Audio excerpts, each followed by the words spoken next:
Saudações amigos e amigas, sejam todos muito bem-vindos ao nosso canal. Eu sou Felipe Fernandes e a gente vai conversar um pouquinho aqui sobre resolução de questões subjetivas para procuradorias.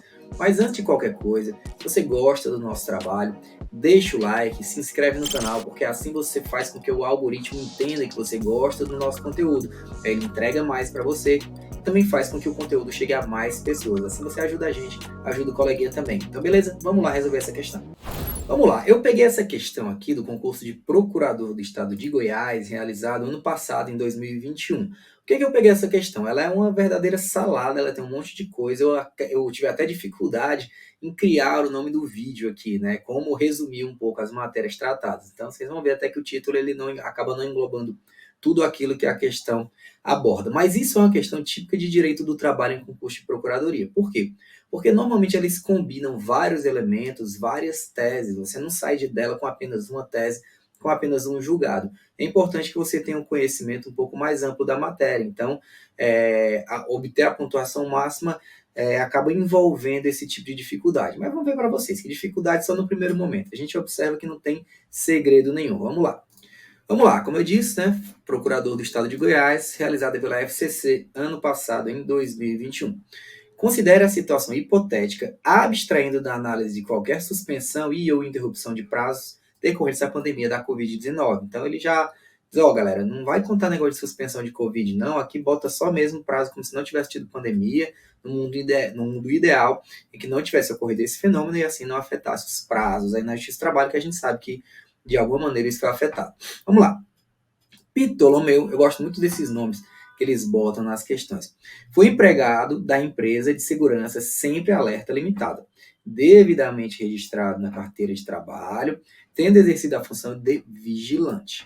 Laborou por todo o período na recepção do Hospital Geral da cidade de Catalão, Goiás. Tudo aqui, uma dica de direito do trabalho é que sempre você vá anotando esses dados aí do lado, porque você pode utilizá-los depois. Muito provavelmente, a banca está te dando esses dados para que você depois possa trabalhar com eles. Vocês vão ver que nem tudo você utiliza. Às vezes eles dão uma recheada só para te confundir, mas é melhor pecar por excesso. Vá anotando tudo isso que a banca trouxer para você, todos esses dados, essas informações. Legal. Foi contratado em 25 de setembro de 2018, anota a data. E dispensado em 10 de maio de 2019, anota a data. Com indenização do aviso prévio, anota isso aqui. Ingressando com reclamação trabalhista em 7 de junho de 2021. Colocou como réus no polo passivo da demanda a sua empregadora e também o Estado de Goiás. A coisa que vocês vão ver na prática, assim que vocês tomarem posse, é que direito do trabalho para muitas procuradorias tem como carro-chefe aí terceirização de serviços e responsabilidade subsidiária do Estado em razão do não pagamento das verbas trabalhistas por conta dessa empresa contratada. Então, terceirização é desde logo um tema muito importante, já tem até vídeo nosso falando do histórico da terceirização, e aqui a gente pega uma questão que justamente trata de quê? Terceirização. Então, dê uma olhadinha nos nossos vídeos que eles podem te ajudar na prova. Mas vamos lá. Estado de Goiás, né, tomador de serviços, pedindo a sua responsabilização subsidiária pelos créditos eventualmente deferidos. Atribuiu a cada pedido elencado na inicial valores meramente estimados, sendo certo que, dentre estes, requeriu adicional de insalubridade por prestar serviços recepcionando pacientes. Isso é muito comum também, tá? Pessoal que trabalha em hospital, pedir adicional de insalubridade. Também os vigilantes, né? Também os porteiros, também ali o pessoal que controla o acesso. Não obstante eles não tratem dos doentes, eles estão num ambiente que, em tese, está sujeito a agentes nocivos e muitas vezes eles buscam no Poder Judiciário a percepção desse adicional de insalubridade quando não recebiam. Muitos deles portadores de doenças infecto-contagiosas, bem como adicional de periculosidade em virtude de laborar próximo ao tanque de armazenamento de óleo diesel que abasteceu os geradores. Beleza. Segundo ponto aqui, então.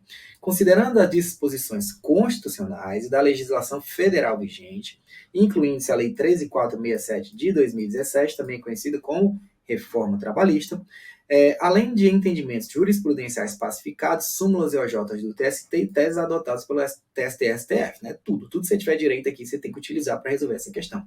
Aí você tem, 4 pontos para responder, e detalhe, em 25 linhas, tá? Ele te deu 25 linhas para você responder a cada um desses questionamentos. Vamos ver lá. Primeiro ponto, discorra sobre a possibilidade ou não de ver acolhida a arguição de prescrição total na sua defesa como procurador do Estado nessa situação. Então, observe um ponto aqui. Você, como procurador do Estado, você é parcial. Então, vai chegar essa ação para você, essa reclamação trabalhista, você vai ter que apresentar a contestação. O bom advogado, o que ele observa? Ele observa eventuais preliminares, ele observa essas questões, como, por exemplo, prescrição, em outros casos, decadência, né, que é a prescrição, no caso, ela vai resolver o mérito de qualquer maneira, mas enfim, você observa eventuais pontos aí antes de chegar no direito material propriamente dito. Mas vamos lá. Veja o que pode ser sustentado em contraposição ao pedido de responsabilização subsidiária do Estado de Goiás. Veja o que você pode falar em relação a esse pedido de responsabilidade subsidiária. Vai reconhecer o pedido? Não vai, né? Veja que ele já está te colocando numa situação parcial aqui. O que pode ser sustentado? Letra C. A atribuição de valores dos pedidos por mera estimativa poderia ser causa de extinção do processo sem resolução do mérito? Veja que aqui já está no futuro do pretérito, né? E aí, poderia ser invocado isso? É diferente do item B. Letra D. Discorra sobre a possibilidade ou não de cumulação de adicional de insalubridade e de periculosidade na hipótese. Aí você vai lá, segura na mão de Deus para responder a esses 4 questionamentos aqui em 25 linhas. E vamos lá. Primeiro questionamento deles é: veja se nesse caso existe prescrição. O que eu falei para vocês? Para anotarem as datas, né? Para que vocês observassem as datas de entrada, a data de saída, a data de ajuizamento da ação. Aqui, no caso, vai ser importante para a gente o quê? A data da extinção do contrato de trabalho e a data do ajuizamento da ação. Para efeitos de quê? Prescrição bienal, 2 anos. Como é que funciona a prescrição no processo de trabalho, galera? É o quê? Você tem ali, terminado o contrato de trabalho, você tem 2 anos para o ajuizamento da ação. É a prescrição total, né? Contado do fim do seu contrato de trabalho. 2 anos ali. E aí, o que acontece também? Da data do ajuizamento da ação, retroage 5 anos, né? Então, a prescrição quinquenal. Então, veja, terminou o contrato aqui na data X, você tem 2 anos para ajuizar a ação. 2 anos, tá? E aí, você, uma vez ajuizada a ação, vamos dizer que você fez aqui em 1 ano, ela vai retroagir 5 anos para trás. É isso, é da data do ajuizamento, tá? Que retroage para trás os 5 anos. Prescrição bienal, prescrição quinquenal. Vamos lá, voltei aqui para o enunciado com vocês para a gente analisar como é que vai se dar a questão da prescrição aqui. Peraí. Estou tentando achar que meu lápis está usando a borracha para apagar os riscos aqui que eu fiz com vocês. Vamos lá, ele foi dispensado em 10 de maio de 2019. Se você conta 2 anos de 10 de maio de 2019, vai 10 de maio de 2020, 10 de maio de 2021. Seria essa, em tese, a data do término do contrato de trabalho dele, do término da prescrição bienal dele. Vai ter um porém, com indenização do aviso prévio. E aí, aqui é que estava a charada dessa questão. O aviso prévio, ele para todos os efeitos, ele projeta para frente o término do contrato de trabalho. Então, se o contrato de trabalho acabou no dia 10 de maio de 2019, com aviso prévio, ainda que indenizado, você considera projetado o término do contrato de trabalho dele. Como nesse caso aqui era de 30 dias, você considera que foi jogado para frente, projetado, foi lançado em 30 dias. Logo, o termo desse contrato não vai ser 10 de maio, vai ser 10 de junho. Esse é um ponto importante. E aqui a resposta da banca, o critério de correção que a FCC utilizou. Veja aqui, o que ele disse? Olha, tem que contar, aqui ele fala, você tem que falar do Instituto da Prescrição, como eu falei para vocês, né? A prescrição bienal e a projeção do aviso prévio para efeito da contagem dessa prescrição. O que ela disse aqui? O aviso prévio, ainda que indenizado, computa-se no tempo do serviço do empregado para todos os efeitos. Então, lá naquele meu desenhozinho aqui, vamos dizer que ele teve 30 dias de aviso prévio, esses 2 anos vão ser contados daqui e não daqui. Então, você conta 2 anos até mais ou menos aqui, né? 2 mais 30. Então, você projeta o aviso prévio para frente. E aí, nesses termos, tendo sido o aviso prévio projetado, a data do término do contrato de trabalho dele, ele teria até o dia 9 de junho de 2021 para o ajuizamento dessa ação, levando em conta que o biênio seria contabilizado aí no dia 10 de junho de 2021. Então vejam, né, ele aqui nesse caso, o grande pulo do gato, porque eu acho que assim, eu sei que nem todo mundo gosta de direito do trabalho, mas eu sei que vocês sabem que a prescrição é de 2 anos, a prescrição bienal é de 2 anos. Sério, Felipe? Sério. Eu sou redundante porque justamente é uma coisa que eu já parto do pressuposto, todo mundo sabe. Então, o grande pulo do gato aqui estava nessa projeção do aviso prévio em 30 dias, no caso. Lembrando que o aviso prévio aqui, no caso, é aquele período, né, que tanto o empregado quanto o empregador, dependendo de quem der início ao término do contrato de trabalho, quem der causa ao término do contrato de trabalho, deve conceder ao outro, né? Então, se no caso o empregador ele dispensa o empregado, ele tem que dar esse período de aviso prévio em favor do empregado. Pode ser trabalhado, aí fica mais fácil de observar essa prescrição, ou pode ser indenizado. Então, o cara vai para casa, mas recebe um mês para frente a projeção. Então, o aviso prévio dele conta-se para todos os efeitos, inclusive para fins de prescrição, beleza? E essa era a charada no item A. No item B, ele tratava do assunto por excelência de direito do trabalho em administração pública, que é a questão da terceirização de serviços e a responsabilidade subsidiária. Vou tentar falar para vocês o mais resumido possível, porque já tem um vídeo completo tratando sobre isso aqui no canal. Você sabe que existe o fenômeno da terceirização aqui no direito do trabalho brasileiro, tanto ocorre em empresas privadas quanto na administração pública. Nesse caso, a gente tem uma relação triangular, né? No caso, temos o tomador, que é a administração pública, uma empresa prestadora de serviço público, de serviço, né? Desculpa, uma empresa prestadora de serviços, e entre esses dois atores aí, um empregado terceirizado. O empregado, ele é contratado pela empresa prestadora de serviços. Não obstante ele não seja empregado direto da administração pública, ele labora junto a órgãos da administração pública, aqui falando de terceirização de serviços no âmbito público. Beleza. Essa empresa é contratada por um edital de licitação, existe uma licitação, contrata a empresa, e aí ela vai lá trabalhar. Existe o artigo 71, parágrafo 1º da Lei 8666 de 93, que é reproduzido parcialmente na Lei 14.133 de 2021. Basicamente, o regime não muda sobremaneira, simplesmente a nova Lei de Licitações ela incorpora um pouquinho do entendimento jurisprudencial que a gente vai falar para vocês. E aí, nesse caso, diz o quê? Que o tomador de serviços, no caso o poder público, não responderá por débitos trabalhistas. Acontece que a administração pública era amplamente condenada, não obstante existisse esse dispositivo no ordenamento jurídico brasileiro. O tema foi levado ao Supremo Tribunal Federal, por meio da ADC 16, decidindo a Suprema Corte que sim, o dispositivo em questão ele é constitucional, ele é válido, mas ainda assim, demonstrada a conduta culposa no ato de fiscalização do contrato pelo poder público, aí nesse caso pode haver a responsabilização da administração pública. Tá. A administração pública não ficou satisfeita, levou novamente o tema para o Supremo Tribunal Federal, que no RE 760931 declarou mais uma vez que a administração pública não será responsabilizada automaticamente nesses casos de pleito por verbas trabalhistas em contratos de terceirização de serviço, e que nesse caso, isso é algo que foi interpretado amplamente naquele momento histórico, quem deveria comprovar que houve falha na fiscalização foi o reclamante, era o empregado que deveria demonstrar que houve falha na fiscalização. Então, nesse caso, o ônus da prova é dele. Não demonstrou que houve alguma falha, que a administração pública foi negligente de algum modo, que não atentou aos deveres dela. Nesse caso, somente nesses casos, responsabilizar-se-ia a administração pública. O tema voltou no Tribunal Superior do Trabalho agora, quando o SDI1 foi lá e respondeu para a gente: vocês entenderam nada. O STF nunca disse que essa responsabilidade pelo ônus da prova era do reclamante. Ele manteve o ônus aí na administração pública. Por que houve essa confusão? Porque houve a oposição de embargo de declaração lá no RE 760931, em que as partes quiseram que ficasse claro, bote aí na tese fixada, que o ônus da prova é do reclamante.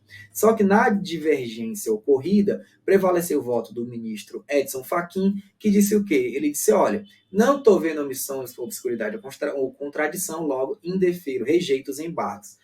A partir dessa rejeição aos embargos, o TST concluiu que o ônus da prova nunca foi declarado do reclamante. Ok, mas aqui você você vê que você está numa posição parcial. Veja que o item aqui, ele pede para que você diga o que você sustentaria na defesa na condição de procurador do Estado. Isso aqui é legal, isso aqui é interessante, que a gente tem que ter uma sensibilidade com as palavras e uma boa interpretação de texto, né?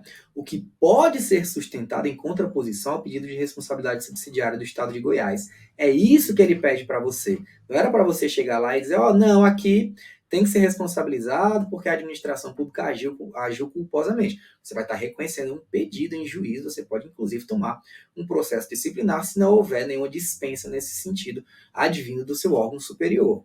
Aí, basicamente, os argumentos que a banca trouxe que você deveria utilizar são a tese fixada, né, na repercussão geral aqui no número 246, que é aquela do RE 760931, que diz que os débitos não são automaticamente transferidos ao poder público, artigo 71, parágrafo 1º da Lei de Licitações, lembrando que a nova Lei de Licitações, só um parêntese, que ela diz que a administração pública será responsabilizada quando houver a conduta culposa dela. Nesse caso, você vê que o maior problema que a gente tem hoje é a distribuição do ônus da prova. Ela não trata disso, então a gente tem que esperar. Esse tema vai voltar ao STF, tema 1118, que está pendente de julgamento, que é exatamente ônus da prova em terceirização de serviço, mas não foi julgado ainda. Então, nesse caso, veja, né? Você tinha que trazer essa argumentação, foi contratado por meio de licitação, em que foi aferida a idoneidade do contratado, que nesse caso o reclamante deveria demonstrar a conduta culposa. Veja que a banca foi bem parcial, né? Devendo ser objeto de prova a ser produzida por quem sustenta a culpa em vigilando da administração pública, no caso, o autor.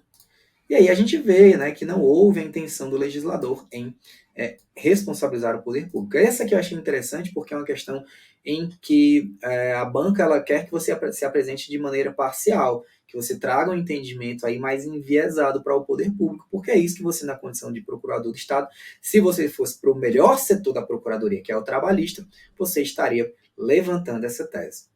Agora, passando para o item C, responda aqui, né? A atribuição de valores dos pedidos por estimativa pode ser causa de extinção em processo do processo sem resolução do mérito? Por que ele está te perguntando isso? Porque antigamente, apenas no procedimento sumaríssimo é que era necessário esse pedido certo e determinado. Para os processos do rito ordinário, em geral, que a gente supõe que esse aqui seja do rito ordinário, até porque não poderia, no rito sumaríssimo contra o poder público, ou porque houve uma alteração na CLT por meio da reforma trabalhista, que ele até falou para você considerar lá, que ela diz o quê? Ela diz que a petição inicial, os pedidos que são elencados na petição inicial, eles devem ser certos, determinados e com a indicação do seu valor. O que é que o Felipe aqui fazia lá em idos de 2017? Foi até atento até hoje. Lá em 2017, ali, quando veio a reforma trabalhista, que mudou esse paradigma para dizer, olha, o autor pediu, por exemplo, horas extras aqui, pediu adicional de insalubridade, mas ele não liquidou o pedido dele, não. O que a gente defendia naquele momento, principalmente quem era reclamado na Justiça do Trabalho, defendia que, olha, o pedido certo, determinado e com a indicação do seu valor, quer dizer que você teria que liquidar o pedido e dizer bonitinho lá, tipo, prestava 10 horas extras todo mês, a hora extra é tanto, multiplica por tanto, valor da hora com a adicional dá tanto, certinho, bonitinho. Isso, inclusive, limitaria os pedidos, né? O que é que o STF acabou decidindo? O STF decidiu que, olha, existe essa interpretação, mas não dá para a gente levar a ferro e fogo também.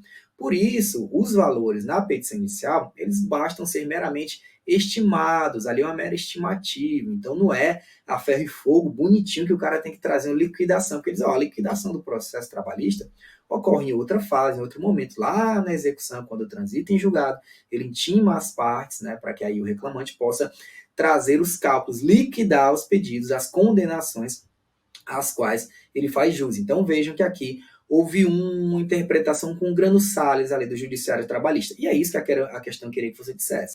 E é isso que eu acabei de dizer para vocês, que a jurisprudência majoritária do TST orienta no sentido de que a interpretação a ser considerada do novo 840, parágrafo 1º da CLT, seria de permitir o valor da causa por estimativa. Agora vejam, só um parêntese aqui, essas explicações que eu dou para vocês, elas são muito importantes também quando você estiver tratando da sua resposta para a banca. Então vamos lá.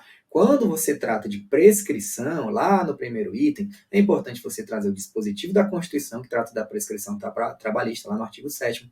É importante você trazer o dispositivo na CLT, que trata da prescrição trabalhista, e ali no caso também é o J82. Você tem que trazer os dispositivos. Quando a gente tratou da responsabilidade subsidiária, a banca, não obstante fosse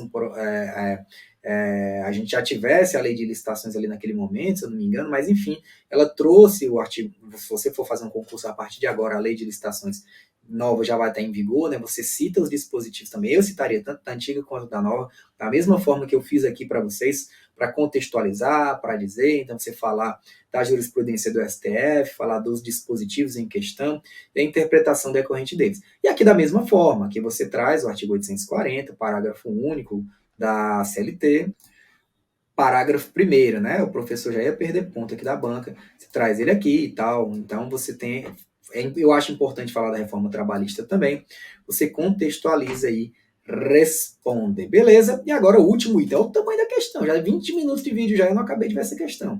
E a última pergunta era aquela, né? Se seria possível acumular adicional de insalubridade com adicional de periculosidade. Por que ele está te perguntando isso? Porque justamente tem um dispositivo na CLT, que você teria que mencionar também, que é o 192, parágrafo 2º, que trata do adicional de periculosidade. Ele diz, se o cara fizer jus ao adicional de periculosidade e também tiver de insalubridade, ele vai ter que optar pelo adicional. Ele vai ter que optar entre um ou outro, né, excludentes aqui. Isso foi levado ao Supremo Tribunal, ao Tribunal Superior do Trabalho, que foi questionado. E aí, galera, lembrando que a CLT é da década de 40, tá? Getúlio Vargas, lá da década de 40. Isso foi levado ao Supremo Tribunal para perguntar, Supremo Tribunal Federal, e perguntaram, e aí, esse dispositivo está vigente? Na verdade, ao TST, para perguntar, e aí, esse dispositivo está vigente? O que o TST disse? Ele disse, está vigente. Se o 193, parágrafo 2º, ele está vigente, logo não é possível acumular adicional de insalubridade e adicional de periculosidade.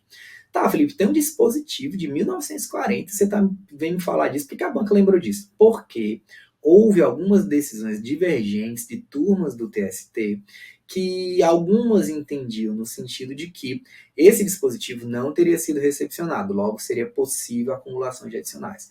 Em outro momento, houve ali a discussão se seria possível a acumulação de adicionais desde que oriundos de fatos geradores diversos. E aí, depois, o TST se manifestou sobre esse tema para pacificar a jurisprudência, no sentido de que o dispositivo está válido, está vigente, não tem problema nenhum, logo você não pode acumular adicional de periculosidade e adicional de insalubridade. Tema 17 aqui de recursos repetitivos do nosso querido Tribunal Superior do Trabalho. Aqui, o artigo 193, parágrafo 2º da CLT foi recepcionado pela Constituição Federal e veda a acumulação dos adicionais de insalubridade e de periculosidade, ainda que decorrentes de fatos geradores distintos e autônomos. Logo, não pode acumular. É isso, moçada. Agradeço a quem assistiu até aqui, né? Se gostou do vídeo, deixa o like. Se não gostou, dá dislike também, não tem problema não. Nosso trabalho aqui é tentar trazer alguma ajuda, algum auxílio para vocês, de forma gratuita, de forma didática, de forma um pouco mais leve, mais divertida. E ficamos sempre à disposição. Qualquer coisa nos procurem, @Frotura e Pronto Procuradorias, no Instagram, @prof.felipefernandes sou eu. Então vamos lá. Um grande abraço e até a próxima.